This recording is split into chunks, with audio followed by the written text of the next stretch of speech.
Hello, I'm Gideon Taylor, the Chair of Operations of the World Jewish Restitution Organization.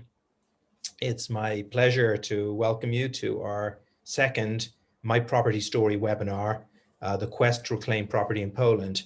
So firstly, I'd like to welcome back those of you who are joining us today for the first time, and to welcome back those of you who were with us previously. It is, as our first episode was, an international gathering. I see that we're joined by people from over 14 different countries today. So this is truly an opportunity to bring together people from different parts of the world, all interested in learning about, joining in the effort to secure justice for Holocaust survivors, for their families, and for history. So as you're aware, the WJRO, the World Jewish Restitution Organization, represents the Holocaust survivors and the Jewish people. It's composed of 14 major international Jewish and Holocaust survivor organizations. And we've wanted to try to bring not only our advocacy efforts to the fore, and we're in the midst of those even today, as we'll talk about a little bit later, ongoing efforts in different countries, including Poland, but also sort of to talk about the wider context. And we're extremely fortunate today to have joining us the acclaimed author, Menachem Kaiser. His book, Plunder, a memoir of family history and Nazi treasure, as you may have seen, has received rave reviews in the New York Times, the Christian Science Monitor, People Magazine, New Yorker, just to name a few. And I think Menachem has a rare talent to take what is a difficult, complicated, emotional issue and translate it into very personal and human terms. And I think we're all the beneficiaries of that, and everyone who's had a chance to read the book or even a chance to hear Menachem today or at other opportunities. So we're really very glad that Menachem is joining us to tell his story and to tell a story that is of so many people. And it's a story not just about people, but about history. So the book goes to the core of WJRO's mission, which is to secure justice for Holocaust survivors and their families. The Holocaust was not only the greatest mass killing of our generations and of our times, but also the greatest mass theft. And the book talks about that, and it shows how property and the loss of property is not just about a building or a land. It's about family history and the interconnection between people's lives and their history and their family, far more important than the financial or the economic value of a piece of property that was taken and never returned. And what we thought today would be helpful would be to give some context. We're very fortunate to have join us Dr. Joanna Sliwa, who's the historian at the Claims Conference, which is a sister organization of WJRO. It's the body that's responsible for negotiations with Germany and Austria and for allocating funds recovered from Germany and Austria. I have the honor to serve also in that organization as the president. And Joanna is a wonderful historian and an educator with a focus on Holocaust and Polish history. So before we turn to a Q&A with Menachem, and we're going to ask you and invite questions, and when we discussed this with Menachem, he said, let me take the question. So no, Menachem's not going to jump in with a presentation. So we're happy to hear your thoughts and questions.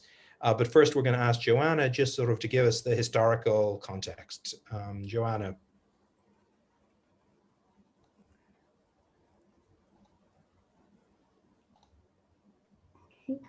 Thank you, Gideon. Thank you so much for this generous introduction.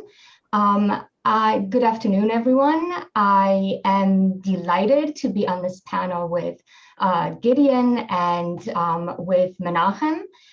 Before we turn to Menachem to hear about his riveting book and Quest for Justice, I will provide a brief overview of the history of restitution of Jewish property in Poland. And now I will just share my screen. Okay, I hope everyone can see it. the presentation.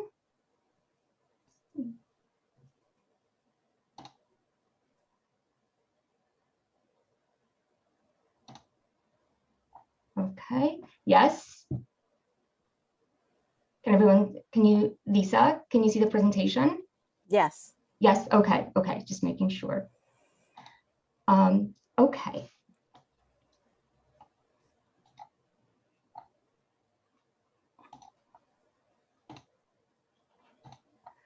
All right, so on this map, you see the borders of Poland before World War II. In 1939, over 3 million Jews lived in Poland. They comprised 10% of the country's population. Jews lived in about 1,400 communities in which they owned buildings, plots, cemeteries. Many Jews owned real estate, land, business capital, art, various valuables. They had financial assets, and so on.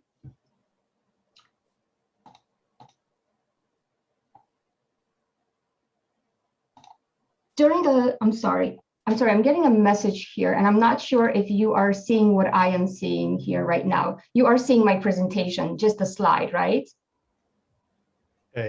Yes, we can see the presentation.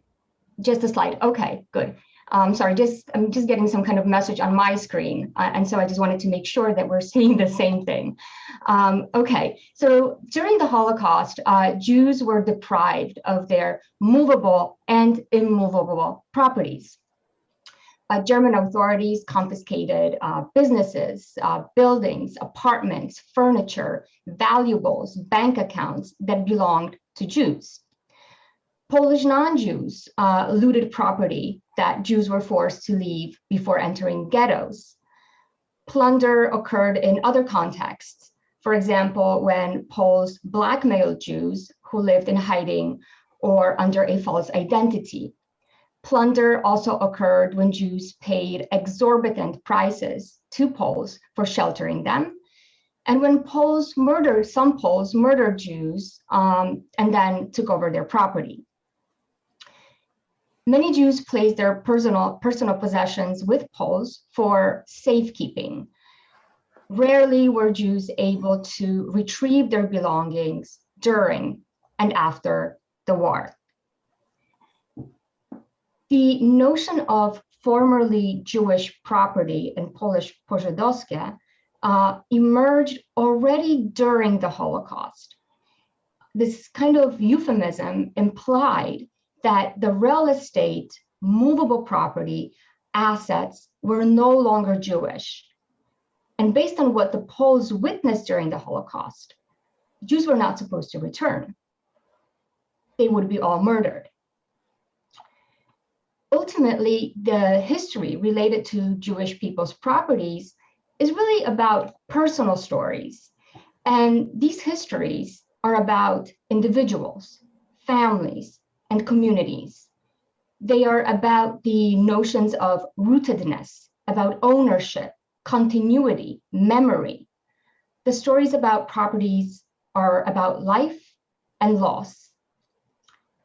On this photograph here, you see Henia Żółtak. She is pictured to the far left on this photograph. Henia lived in Siemiatycze in northeast Poland. Her family owned a home and a tailoring business. They lost everything during the war. After the war, Poland changed in terms of geography and population. And on this map, you see how the borders shifted. Of all the surviving Polish Jews, less than 300,000, some decided to stay in Poland. Henia, her husband Israel, and their son Shia emerged from hiding, and they attempted to rebuild their lives in their hometown of Siemiatycze. But soon they had to move to a nearby city, and then they left Poland altogether in spring 1945. Persistent anti-Semitism, continued violence against Jews pushed the Żółtaks and tens of thousands of other Jews to flee from Poland.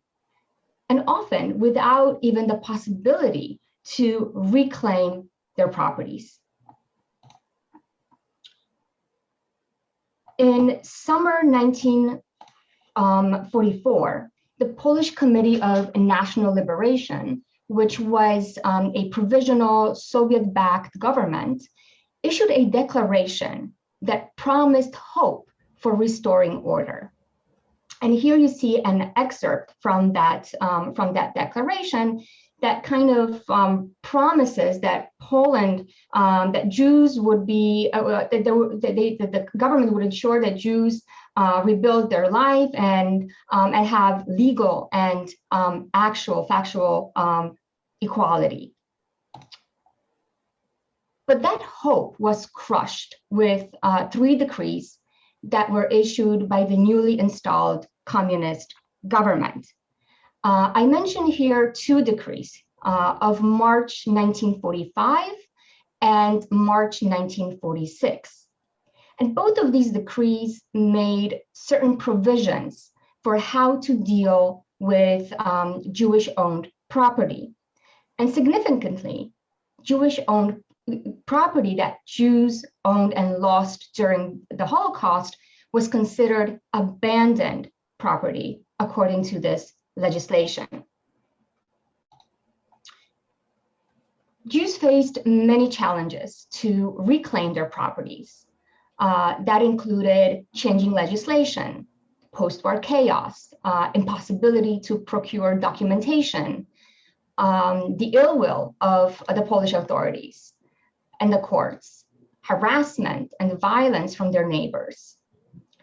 According to the law, Jews had only until the end of 1948 to file restitution claims.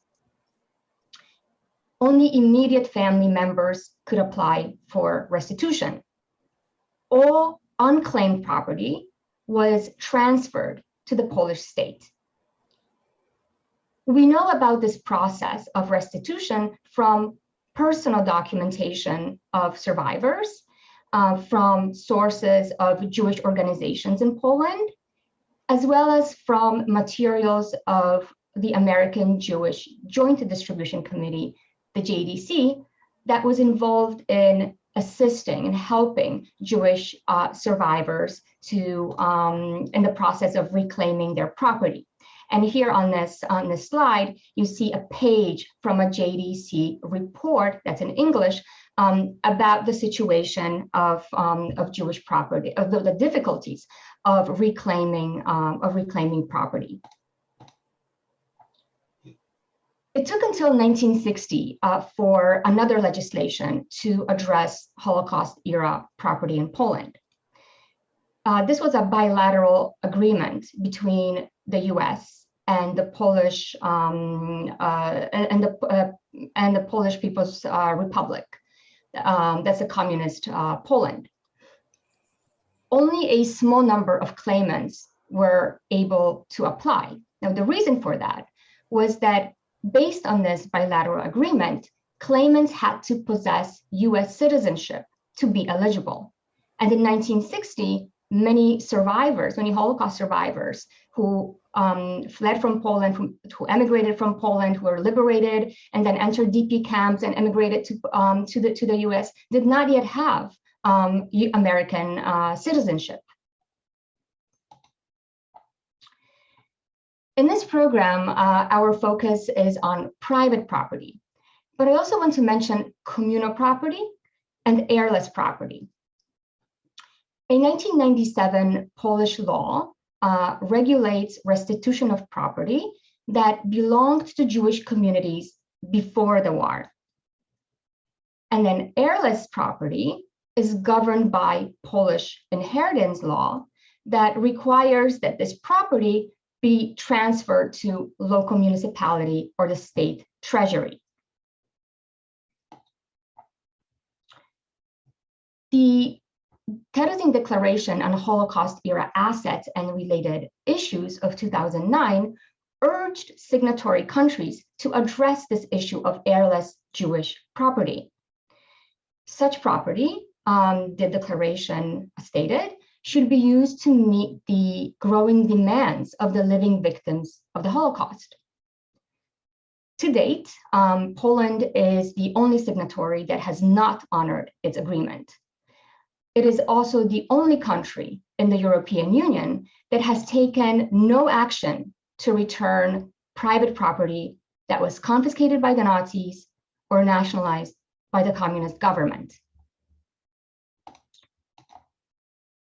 Throughout the years, successive Polish governments have brought up bills and they made statements for legislation to address restitution of Jewish property or compensation for that property that was seized by the German authorities and or later nationalized by the communist government. These bills turned out to be inadequate, unjust, and they eventually failed.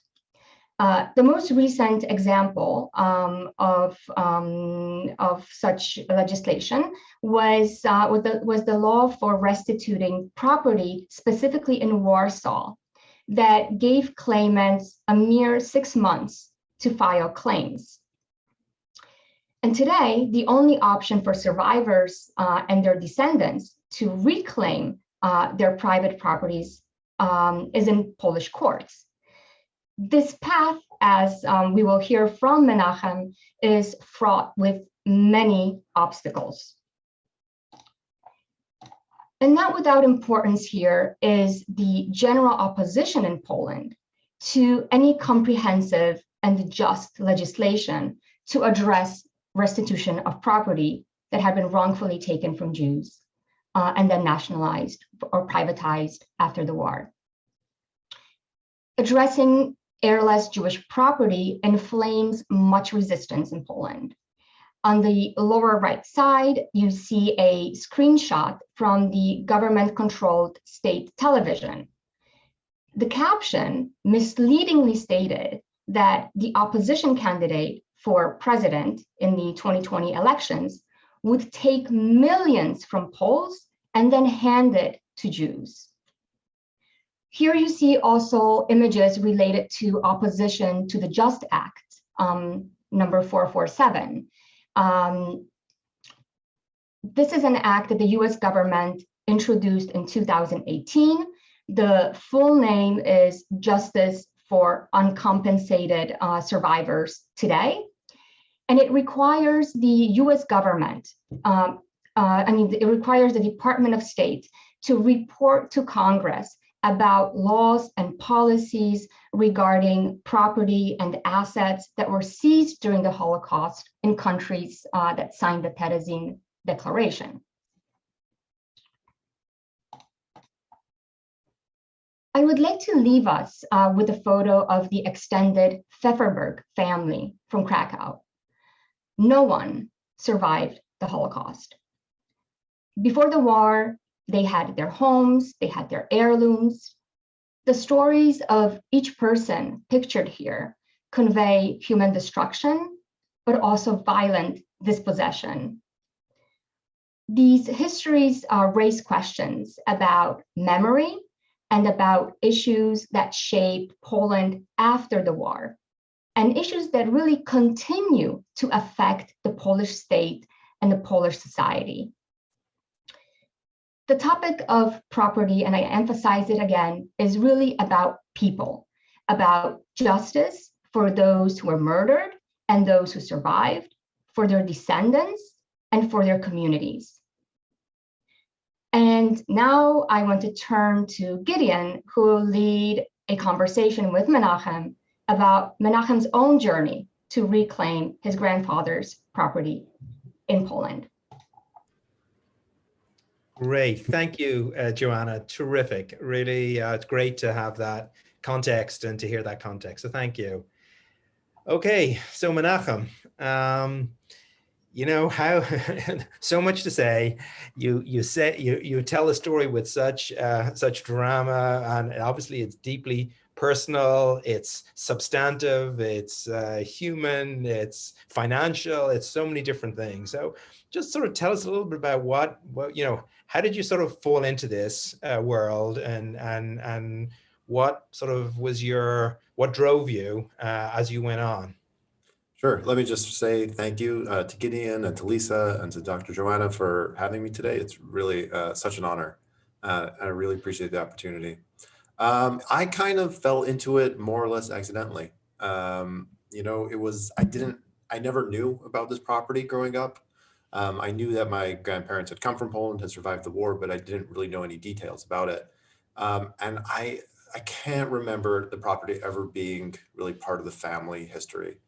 It wasn't until I went to Poland in 2011 where my father sort of mentioned it. I went and I really said, let me go to Sosnowiec just to see, really as like let me see my grandfather's hometown. My father's like, yeah, here's an address. And he's like, he also mentioned that, yeah, we owned this property and my father, as in my grandfather, had tried to reclaim it, but it was still really wasn't something that felt all that compelling. I ended up spending quite a bit of time in Poland from 2011 to 2015. My father just kept nudging me. He just kept mentioning this property. And during that time, I spent a lot of time. I made a lot of friends, heard about reclamation efforts, met people who had successfully done it or tried to do it. Eventually my father just faxed me these pages to Hotel Eden, for those who know the hotel in Krakow. And when I read those pages, something really shifted for me. I really felt for the first time in my life that I was in like a kind of conversation with my grandfather. In a really real way, I felt like I met him, and I saw that he had tried to get back this property for more than 30 years from after the war until he died in 77. And that really shifted it for me. And like, I was in a position where I could at least try to do this. And so I asked around, didn't know what I was doing, got referred to a lawyer, and I met with the lawyer that summer. And that's how this whole thing got kicked off. Wow. So let me just to mention, we're going to take questions from people on the webinar. So you can post them in the chat, and so we'll try and get to some of those as we go. So anyone who's got questions on either what Joanna had said or anything Menachem has to say, or if I can happy to share after many years of negotiating with and advocating, negotiating with Polish governments and dealing with the issue. It's certainly one I understand. My family, my roots are also in Poland. So I sort of feel it both from where I have been involved professionally now as a layperson, but also emotionally and a family connection. Yeah. So just sort of tell us a little bit about sort of the whole legal thing in Poland. So what was the experience like? And yeah, just share with us that, because obviously people understand sort of the big political picture and no legislation, as Joanna talked about, but then there's sort of these individual highways and byways people go. So talk to us a little bit about that. Yeah. So let me emphasize that I went in blind. Like, I had no idea what was happening. I didn't speak Polish then. I still don't speak Polish now. And so I was really sort of navigating in a bureaucracy that I had no handle on. And so I was under the impression that my case would be pretty straightforward, which I guess you've heard many, many times. But basically, the documentation that we had was pretty good. So I had a letter from 1967 that included a copy of a 1932 mortgage register that listed my great-grandfather and his brother as the owners of the building. So it was a very clear record of ownership, and then when we looked at that first meeting with the lawyer in 2015, when we looked up online to see who owned the building, it came back blank. Like, there was no owner. And a couple of years later, when I finally made my way to the courthouse and went down to the basement and pulled out what's translated as the Forever Book, which is that giant ledger of each plot of property. And there was no question. Like, the last listed entry was that my great-grandfather had purchased this property for whatever it was, like 30,000 zloty back in 1908 or something. And so, right, to me, it seemed like a very straightforward case. Like, my family owned the property before the war, still owned the property. All the court needed to do was recognize that. It did not go nearly as simply as I thought it would. So it went along two tracks, basically what we had to do in the court system. One was establish the lineage of the family. And so the main part of that was getting the court to recognize the deaths of my relatives who had died in the Holocaust.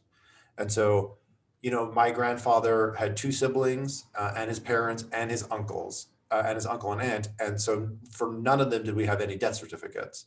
But basically, because we were establishing him as an heir, we needed the court to say these people existed and they are now dead, and therefore the estate should transfer.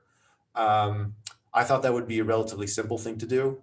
It was not, even for my great grandparents who would be nearly 140 years old. And so I went to court, I testified, and we lost. The court refused. I appealed to the regional court in Katowice. We lost.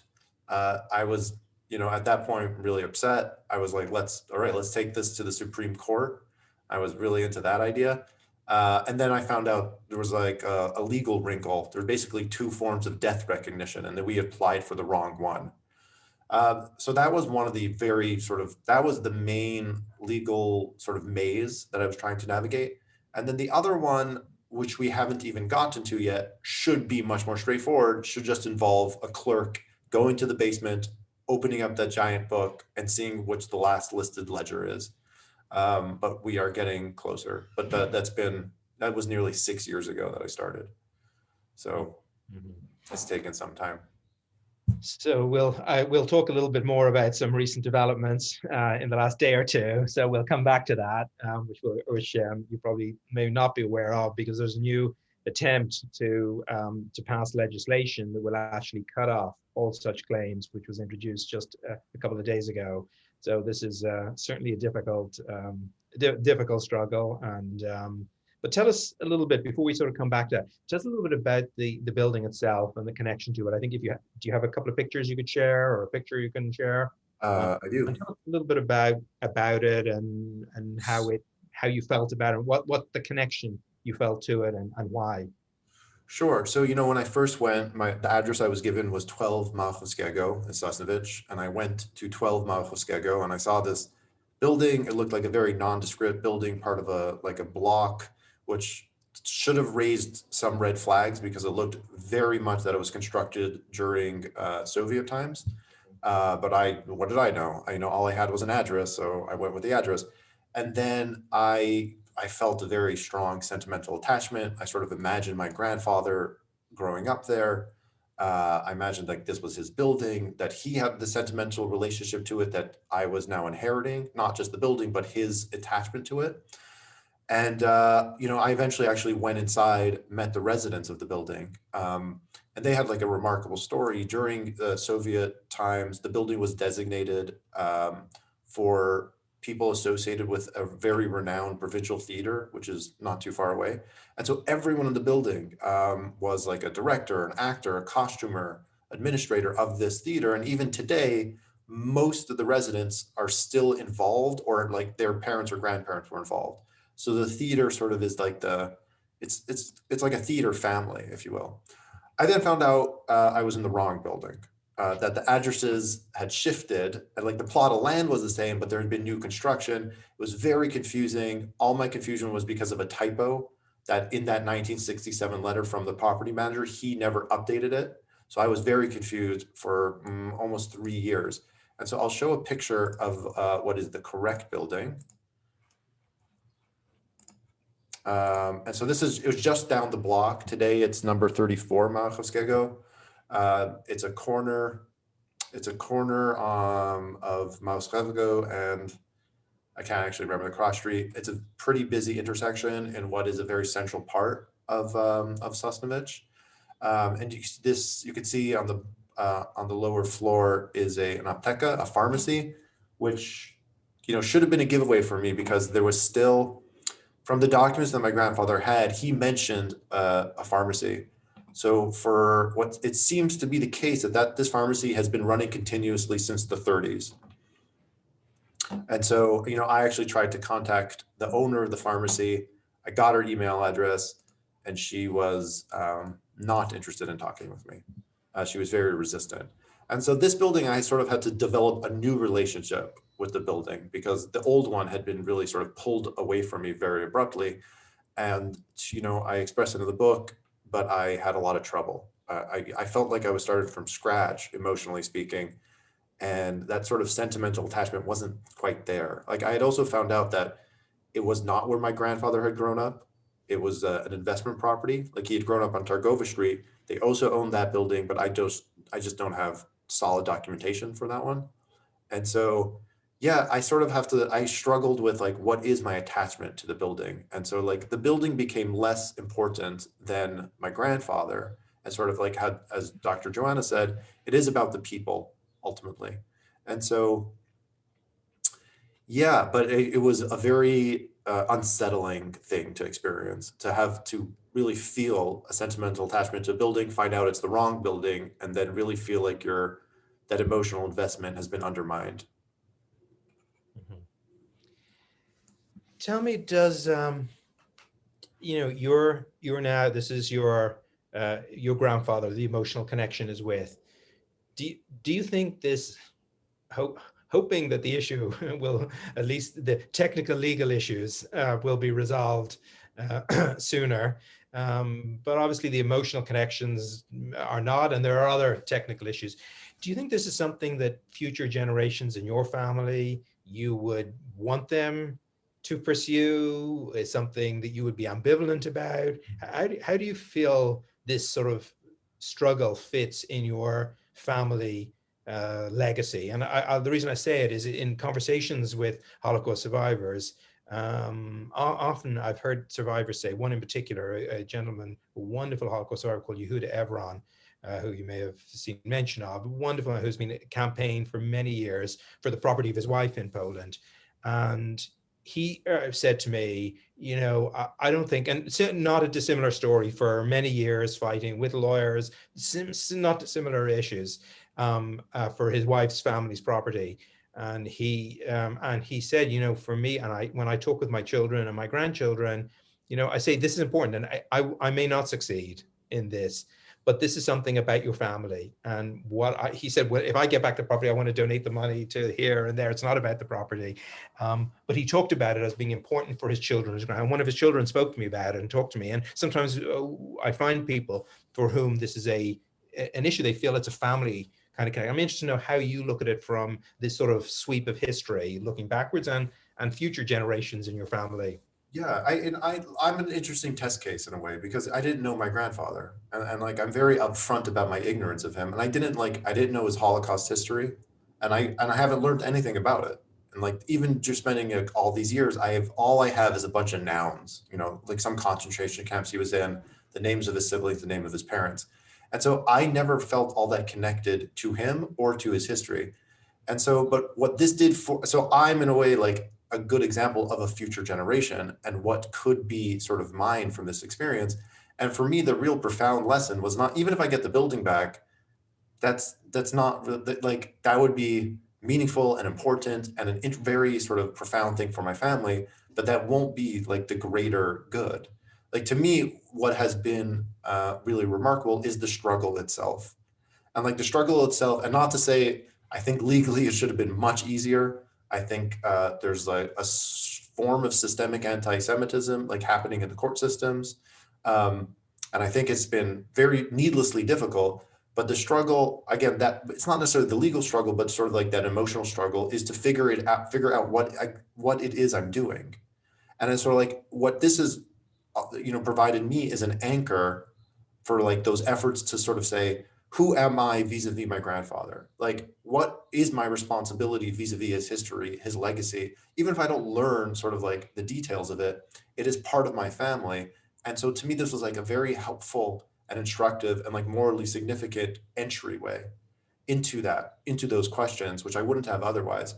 And so I do think, for like the way I put it in the book is like, I don't want to pass on the building to my kids. I want to pass on the struggle for them to figure out what it is they're trying to inherit. And I do think the attendant questions that surround something like reclamation are very, very rich and very, very complicated, and really also force you to grapple with Poland as a contemporary country, and not just sort of like a country that ended in 1945 and you're just sort of like mark your place there. And so like I've been in a way gifted this incredible opportunity to learn about me, about my family and about like the meaning of what it is I'm trying to do. And so, yeah, I do think it would be really sort of instructive and important for future generations to sort of to be able to hold on to something, because I never had that before. I never knew my grandfather. I never had his story, but I was like, the building again was this portal for me to start exploring that. Fascinating, fascinating, and brought out beautifully in the book. So tell us about, you know, your thought on contemporary Poland today. And obviously you have you are looking backwards to the history, but you're looking forwards to what does it mean. But you're also in the present day of a Poland that's obviously so radically different from the Poland of your grandfather, or my grandfather for that matter. Yeah. What was your sort of feeling about being in Poland and where Poland is at today and how it looks at these things? So give us a little bit of sense of that. So, I mean, I began going in 2011, like that was my first time there. And like really from that day one, I was sort of overwhelmed and like I've had, I will say, an overwhelmingly positive and wonderful experience in Poland. And the Polish people I met have been endlessly curious and supportive about my work. And I've sort of encountered so much institutional support also, and so many people on the ground, Jews and non-Jews, Poles and non-Poles, doing what fascinating and important memory work. And so I've been very inspired by my time in Poland. And it felt like every year I went, there was progress. 2015 was a tough year when the new government came into power, and it really felt, I mean, all of my friends, all my Polish friends, you know, non-Jews, not involved in this work, were in a kind of mourning. And it was like for the first time that they were sort of facing a political situation. Most of them don't remember the communist times. Mhm. And for them, it was sort of a real watershed moment, like a real reckoning of like that the political, you know, the political situation wasn't always going to be one of progress and open. And so since that time, that's been tough. That was a little heartbreaking to see some of the moves that the government was making against Jewish memory and like promoting a certain nationalist narrative, and that assault on the judiciary. I had spent a lot of time being blissfully ignorant of like politics in Poland because it just didn't really touch me. When that thing happened on the court system, that was 2 weeks before my first trial, when, you know, they tried to, it was really an attack on judicial independence, both on the Supreme Court level and on the municipal and regional courts. Yeah, and I went to protest every night for 2 weeks, you know, like even the day before I went to my own trial. And so that's been very tough to see. That's been very difficult. But it is a tough question because I will always feel at a remove, being that I'm not a Polish citizen and I do not speak the language. And I've been like in the last few months in this kind of strange position as being asked questions like this as a kind of representative. And I have like somewhat of a perspective, but a limited one. And so it is, you know, my stance has been so far like a real open-mindedness, and like people on the ground, especially like the locals, have always, I've just had like such a positive experience with people there. And so a tricky one. Okay, so there's a lot of questions here. So some of them are more sort of technical. And a comment I see from Ruth Deach, Baroness Deach from England, who said Menachem's book has just arrived, looks great. So Baroness Deach is a very, you've probably seen her name, wonderful person and wonderful campaigner in England, member of the House of Lords, and has spoken very eloquently. So she just got the book. There's sort of a lot of questions about sort of some about technical help. Is there sort of advice you would give to people on how they should on how they should move forward? I'll say I'm not an expert. My expertise is very much limited to my own experience. But I will say the WJRO and the Claims Conference definitely know people who can be of assistance. And so I have some people that I'm sure you know really well, like Michael Bezeiler, who has, you know, he's just an incredible resource, and various lawyers who I've used, not necessarily as my lawyer, but for sort of legal background. It's one of these things that depends on the city, depends on your documentation, depends on your like willingness and your patience. I guess the only advice I have is that it is not going to be as simple. Doesn't matter how simple it seems from the outset, it will not be simple. And so I think you really have to sort of figure out what it is you want and how, like, yeah, it's a long game. It's a long game.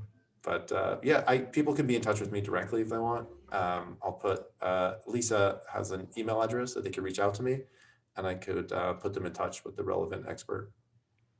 Great. So Lisa, we'll put your address with your permission in the chat for those who want to follow. I'll just add a couple of comments to the questions to try and answer some of them generally. It's, fundamentally, and Joanna talked about it, basically the law in Poland generally only provides for a potential return of a piece of property if the confiscation itself, the original confiscation, was carried out incorrectly or not carried out at all for some reason. So usually in most cases, the authorities confiscate a piece of property, the title was changed. It would not be, as it was with Menachem, the name of his great-grandfather, but it will say it was taken by the Polish state, it was done correctly, and there is no legal basis under Polish law to recover.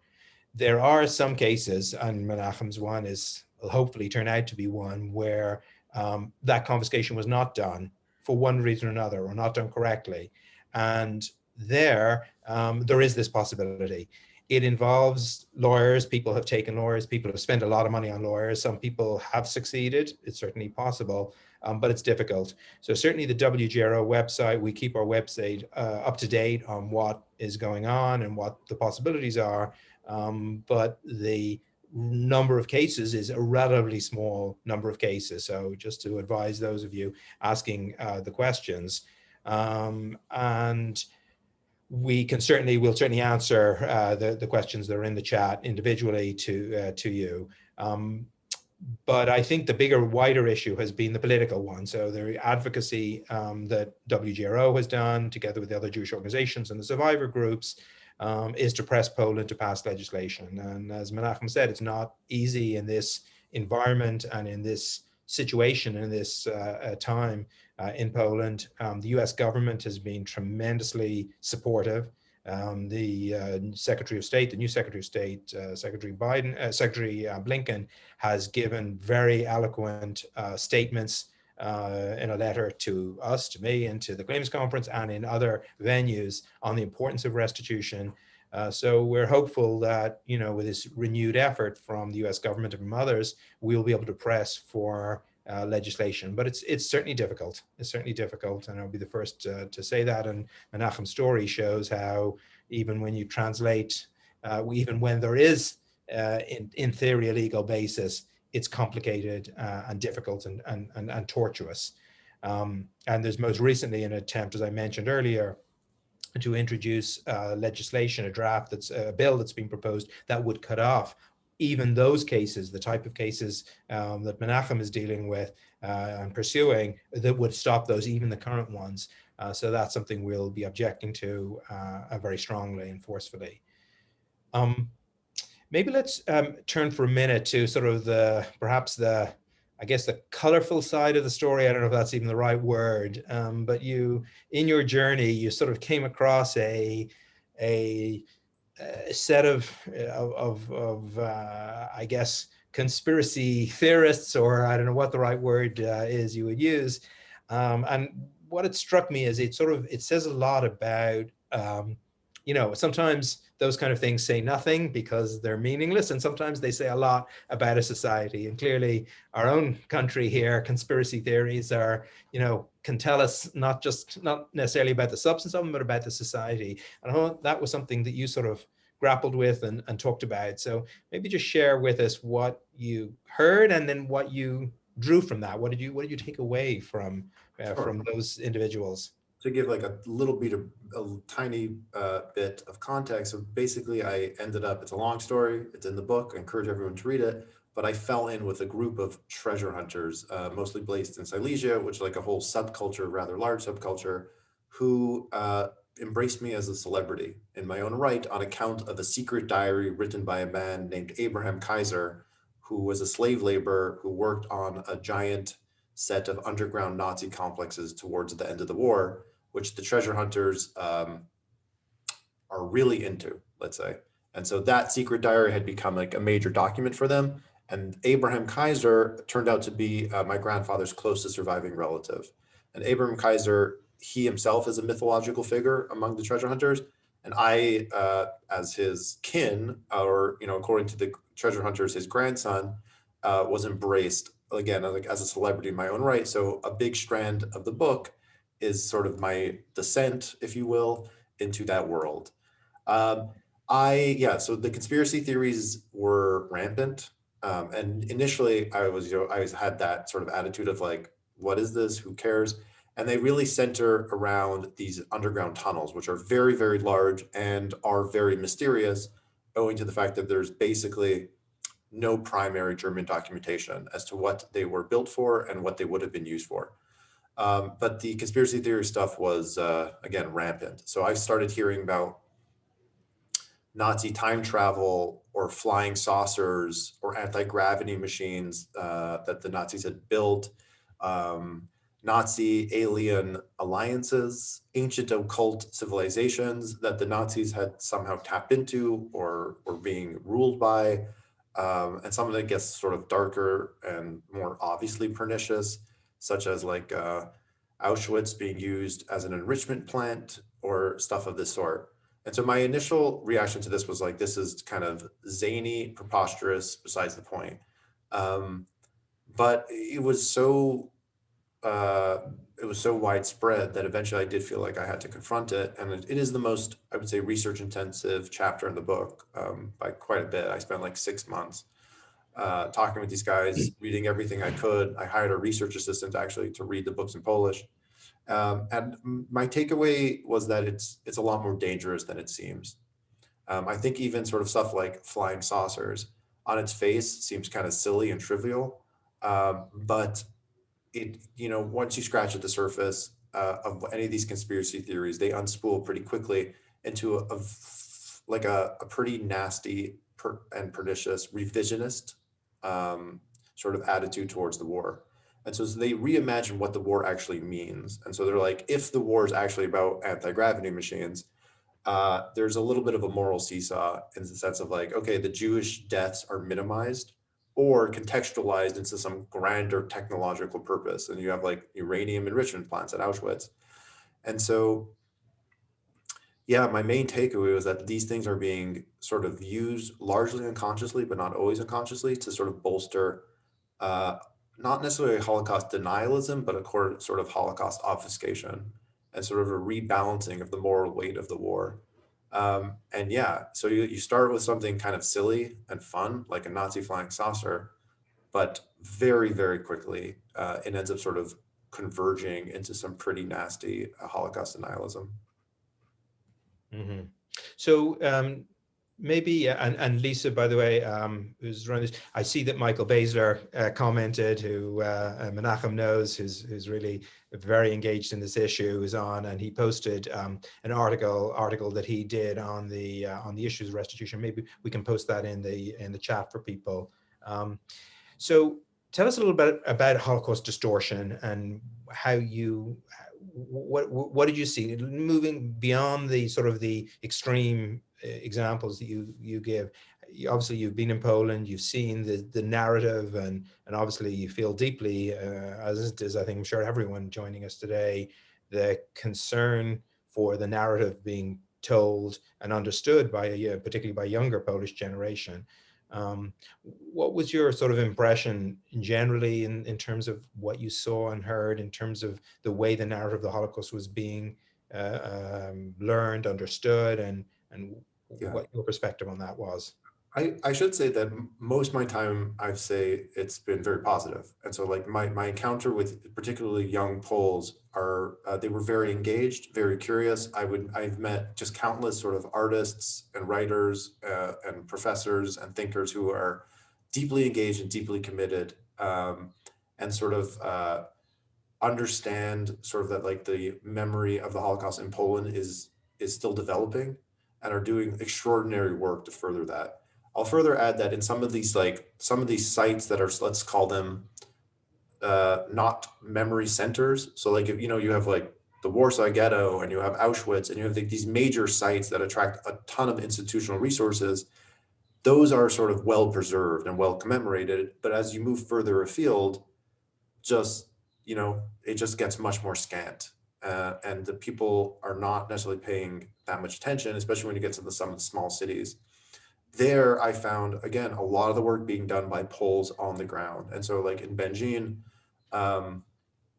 this young couple who does just a tremendous job preserving like Stibelach and different Jewish sites of memory, or even the treasure hunters to like a large extent. They're the ones preserving and maintaining these concentration camps, like no one else is.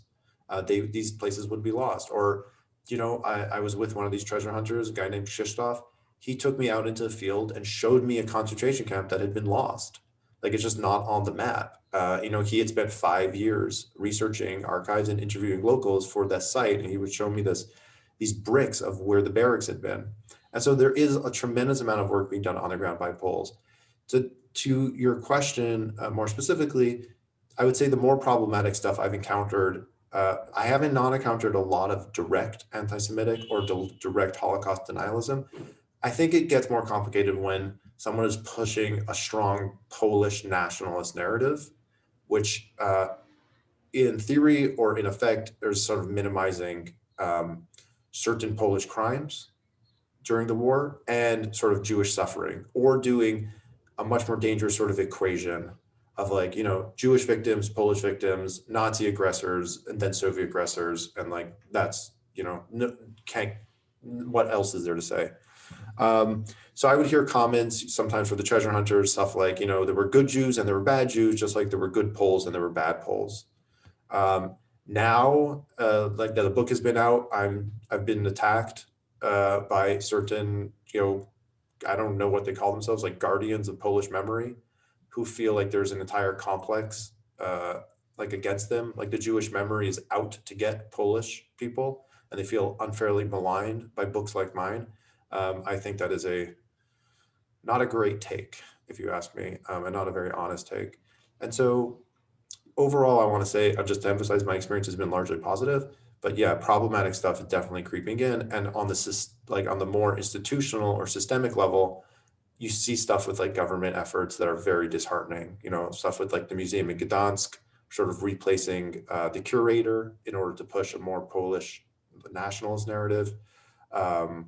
Certain funding stuff, certain curriculum, or like the IPN at times could the National Institute of Remembrance, which is basically a government organization in charge of memory. The way they are, it verges on propaganda at times, but right, yeah, that is a large answer to the question. Mm-hmm, mm-hmm.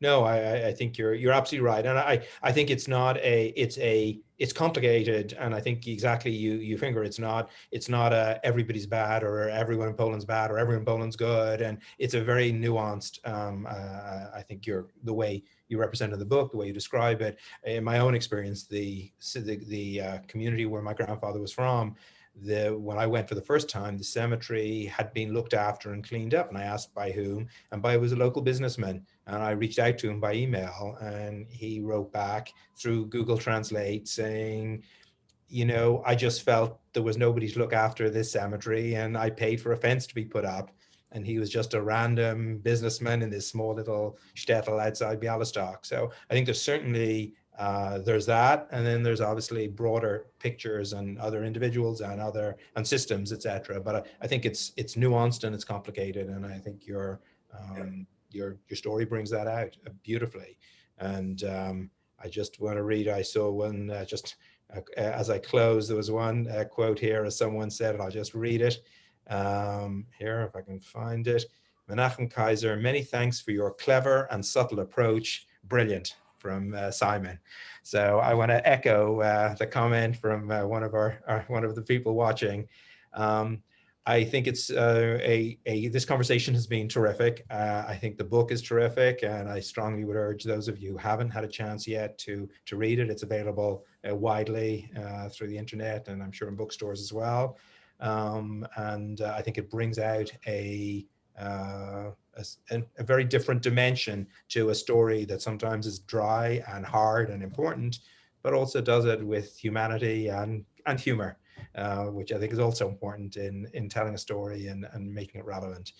So let me close thanking Joanna, thanking Menachem. I just want to remind everyone that we have a next version of our My Property Story webinar on July 29th, if you want to take a note of the date, which will mark a year anniversary of the Just Act report, the law that Joanna mentioned. So July 29th, we will do another webinar. We will also be launching the third round of the My Property Story social media campaign, which highlights the stories of survivors and descendants by giving people the opportunity to post information about properties and items of property. And again, following Menachem's, as he said, using these items of property to tell a bigger, wider story. So thank you everyone for joining us, and Menachem, we look forward to seeing you again, and thank you everyone for, wish everyone a good day. Thank you. Thank you, Lisa. And a thank you, sorry, to add with a thank you to Lisa, sorry, for really organizing and pulling this thing together. Thank you very much, Lisa. You've done a great job in bringing everyone together, bringing this to everyone, and we'll be following up with people who had specific questions. All the best. Bye. Thank you. Thank you.